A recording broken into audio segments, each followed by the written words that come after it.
Bonjour, j'espère que vous allez bien. Aujourd'hui, je voulais parler d'une entreprise avec vous. Vous savez que j'ai aussi également un Patreon où je fais un suivi des actions boursières avec l'alerte de prix, hein, si vous voulez être alerté des bons moments pour acheter des actions que je considère qui ont des bons fondamentaux pour investir, bien sûr. Donc, c'est assez intéressant pour vous d'adhérer au club investisseur. Aujourd'hui, je voulais vous parler d'une compagnie générale des établissements de Michelin. Pourquoi? Parce que c'est une entreprise, même si aujourd'hui elle n'est pas tout à fait sous-évaluée, ça reste une entreprise qui est assez intéressante, avec un rendement sur dividende de 3,63%, ce qui est pas mal. C'est une entreprise. C'est une entreprise. On sait que Michelin fabrique des pneus, hein, c'est pas une entreprise révolutionnaire, mais c'est une entreprise qui a des bons fondamentaux. C'est-à-dire que si vous investissez sur cette entreprise, vous êtes sûr soit de gagner de l'argent ou soit de ne pas vraiment en perdre. Donc c'est vraiment, voilà, pour moi c'est un choix judicieux.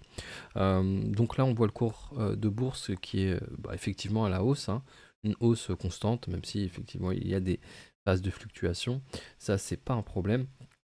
On voit par exemple le retour sur 5 ans plus 56%. Si vous aviez investi il y a un an, vous auriez fait du plus 44%. C'est vraiment des très bons résultats avec voilà, un dividende régulier versé tous les ans. On peut voir quand même une diminution hein, liée à la pandémie en 2020-2021, mais ce qu'on constate, c'est un versement de dividende sans interruption depuis 29 ans. On voit aussi un nombre d'actions en circulation en diminution, et ça, on aime bien. Ça veut dire que chaque action que vous possédez, quand une entreprise fait un rachat d'actions, ça veut dire que votre action prend de la valeur. Et ça, c'est tout à fait ce qu'on aime. Ce qu'on aime aussi, c'est une segmentation des ventes qui n'est pas basée exclusivement en France ou en Europe, hein. On voit qu'elle vend en Amérique du Nord pour 38%, ce qui est super, l'Europe 27%, autres 26%, et France 9%.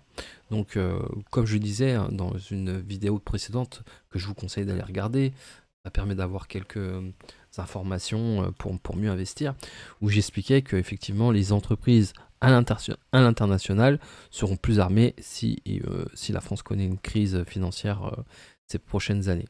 Donc un chiffre d'affaires qui est stable, hein, avec une augmentation sur 2022-2023. Dans le suivi, toujours une marge opérationnelle qui est stable aussi, des marges nettes qui sont très bien. Je suis un petit creux 2020, hein, je pense que c'est dû à la pandémie.